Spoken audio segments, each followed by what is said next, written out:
कि सबसे पहले तो मैं अपनी जानिब से, अपनी पार्टी की जानिब से जो हमारे कमांडिंग ऑफिसर संतोष बाबू हैं उनको और 19 जो हमारे बहादुर सिपाही जो मारे गए चीन की आर्मी की तरफ से, मैं उनको, उनके अपराध ख़ानदान को कंडोलेंसेस पेश करता हूँ। और हमारे मुल्क भारत ने अपने बहादुर सिपाहियों को और एक कमांडिंग अफसर को खोया है, तो मेरी तमाम उनसे हमदर्दी है और हम दुआ करते हैं कि उनको ऐसे मुश्किल वक्त में उनको परवरदिगार सब्र दे, क्योंकि उन्होंने किसी ने अपने बेटे को खोया, किसी ने अपने हस्बैंड को, किसी ने अपनी औलाद को खोया है। तो एक बहुत बड़ी कुर्बानी इन तमाम बहादुर सिपाहियों ने मुल्क की सालमियत के लिए दी है। दूसरी बात यह है कि पिछले अप्रैल के तीसरे हफ्ते से ये मुसलसल चीन की तरफ से गालवान वैली में, पांगसोंग सू में, वहाँ पर चीन की फ़ौज बड़ी तादाद में घुसकर करीब 4.5 किलोमीटर के करीब भारत की टेरिटरी को उन्होंने कब्जा किया। बार बार मोदी गवर्नमेंट तरफ से ही कहा जा रहा है कि नहीं नहीं, कुछ नहीं, सब ठीक ठाक है, सब गलत है, सब गलत। बाद में इसका इकरार होता है, क्योंकि जब सैटेलाइट के तस्वीर आते हैं, फिर दोनों मिलिट्री के जिम्मेदार लोग बैठकर बातचीत करते हैं। उसके बाद 6 जून को कहा गया कि डी एस्केलेशन होगा, डी एंगेजमेंट हो गया। सवाल ये पैदा होता है कि जब आप डी एस्केलेशन, डी एंगेजमेंट की बात करते हैं, तो फिर हमारे ये 20 सिपाही कैसे मारे गए? हम सबसे पहली बात प्राइम मिनिस्टर से हम पूछना चाहते हैं कि इसकी अकाउंटेबिलिटी किस पर है, इसका जिम्मेदार कौन है? क्या प्राइम मिनिस्टर जिम्मेदार है? क्या डिफेंस मिनिस्टर जिम्मेदार है? क्या होम मिनिस्टर जिम्मेदार है? क्या NSA जिम्मेदार है या CDS जिम्मेदार है? आखिर इसकी अकाउंटेबिलिटी किस पर फिक्स होगी? इन हमारे 20 जो सिपाही मारे गए, इसकी अकाउंटेबिलिटी किस पर फिक्स होगी? दूसरा ये कि इनकी जो जानें जा चुकी है, यकीनन इसका हुकूमत की तरफ से एक जवाब देना चाहिए, जिसको कहें कि एवेंज करना चाहिए। और उसका बेहतरीन तरीक़ा ये है कि चीन को हम हमारी टेरिटरी से उनको हटाएं। जो टेरिटरी उन्होंने भारत की टेरिटरी थी, उस पर कब्जा करके बैठे, वरना इन तमाम सिपाहियों की जान जो गई है वो रायगा चले जाएगी। अगर इनकी जान को जो चली गई है रायगा नहीं जाने देना चाहिए। इनकी जान की अगर अहमियत है तो हम वज़ीर आज़म, प्राइम मिनिस्टर से, मोदी से इस बात का मुतालबा करते हैं कि आप चीन को हटाइए हमारी ज़मीन से, आप अकाउंटेबिलिटी फिक्स करिए। ये सबसे अहम बात है। तीसरी बात यह है कि प्राइम मिनिस्टर को बताना चाहिए देश को, क्योंकि देश में आज हमारे इन 20 सिपाहियों की मौत के बाद बहुत गम और गुस्सा है।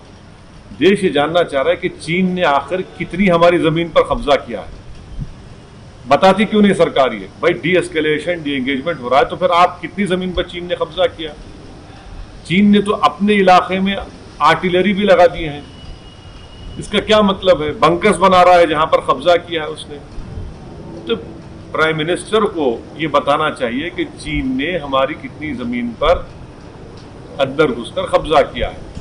ये बहुत अहम है, इसलिए कि ये पहली मर्तबा चीन इतनी बड़ी तादाद में अपनी फ़ौज के साथ भारत के इलाकों में घुसा है।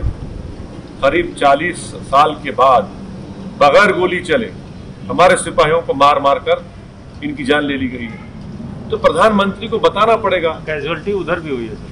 अब भाई अगर उधर हुई है तो फिर आप बता दीजिए ना। अगर कैजुअलिटी हुई, कैजुअलिटी का होने का मतलब ये तो नहीं है कि हमारी ज़मीन से छोड़ के चले गए। हमारी ज़मीन पर आज भी वो लोग कब्जा करके बैठे हैं। 4.5 किलोमीटर अंदर भारत की टेरिटरी में चीन की फ़ौज बैठी हुई है। गालवान में जो भारत का इलाका है, हद तो ये हो गई कि कैसे ये सरकार इस बात पर राजी हुई कि जब 2 आर्मी के कमांडर्स की मीटिंग हुई तो भारत की टेरिटरी पर चीन कैंप लगाता है और वहां जाकर हम बात करते हैं। तो ये तो बहुत ही सदमे की बात है, तकलीफ दे बात है। इसलिए उम्मीद करते हैं कि प्राइम मिनिस्टर इन तमाम चीज़ों का जवाब देंगे। आपको लगता है कि ये सरकार का फेल्योर है, ये डिप्लोमेटिक फेल्योर है, स्ट्रेटेजिक फेल्योर है? यकीनन इनकी जिम्मेदारी है ना।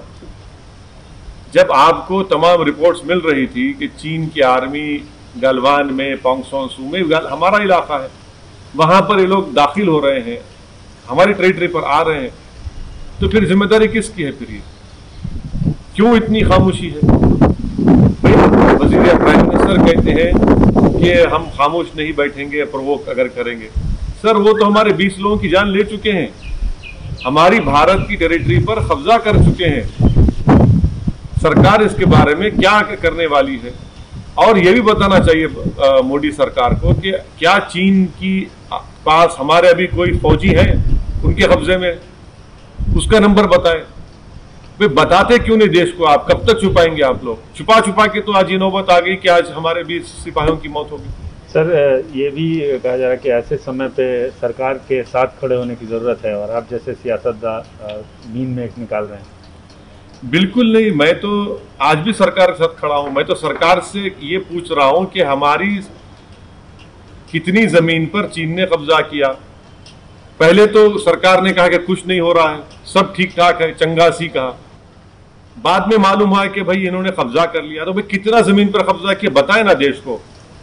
देश को बताने में आखिर इतनी तकलीफ क्या हो रही है? आप बताइए देश को कि चीन ने, यकीनन चीन ने हमारी टेरिटरी पर कब्जा किया है। गलवान जो हमारा इलाका है, पोंगसोन सू हमारा इलाका है, जहां पर चीन कभी नहीं आया, वहां पर चीन पहुंच चुका है। तो हम सरकार के साथ खड़े हैं, मगर इसका यह मतलब नहीं है कि कोई चीन की फौज पीएलए हमारी जमीन पर कब्जा कर ले और हम खामोश बैठे रहे, आंख बंद कर ले। भाई जितना मुल्क बीजेपी का है उतना मुल्क मेरा भी तो है, मुझे भी तो पूरे देश को जानना चाहिए। पूरे मुल्क में गम और गुस्सा है। इन मरने वालों का भारत सरकार इसका कोई रद्दोबदल या कुछ रिएक्शन करेगी या नहीं करेगी? और इनकी मौत को अगर रायगा नहीं जाने देना है तो हमको चीन को हमारी टेरिटरी से हटाना पड़ेगा। आपके हिसाब से क्या स्टेप लिए जाने चाहिए? भाई ये तो सरकार को बताना चाहिए अब तक क्या स्टेप लिए। ये स्टेप जरूर लेना चाहिए कि चीन जिस जमीन पर कब्जा कर चुका है उनको वहां से हटना चाहिए। चीन को 4.5 किलोमीटर हमारे टेरिटरी के अंदर चीन आकर कब्जा करा है। सरकार को ये काम करना चाहिए, चीन को वहां से हटना चाहिए। और इसकी अकाउंटेबिलिटी किस पर आयद होगी? कौन जिम्मेदार है इसका? ये जो 20 हमारे सिपाही मर गए, इसका अकाउंटेबिलिटी किस पर आएगी? किस पर जाकर रुकेगी? क्या वो भी अपोजिशन पे डाल देंगे आप?